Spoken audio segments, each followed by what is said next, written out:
Welcome to the Slop Farm. Enjoy the video.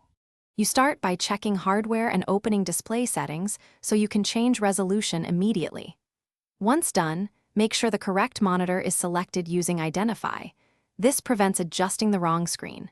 You will also verify scaling and orientation now because they affect perceived resolution. Next, locate the display resolution dropdown and note the current value. You keep a record so you can revert if needed. This first step gets you into the right menu and avoids accidental changes. You should pick the recommended resolution first because Windows detects native display size. That gives the sharpest text and correct scaling. If images look stretched, try a different value and click Apply so you can preview. Windows gives 15 seconds to confirm. Make sure to also open Advanced Display Settings to check the refresh rate and color bit depth. Mismatches can reduce quality. Once satisfied, confirm the change. If you switch GPUs, repeat for each output to ensure consistency.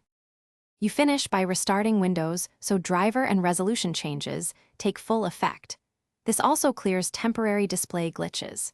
If the resolution you need is missing, make sure to update or reinstall the GPU driver from Device Manager or the manufacturer.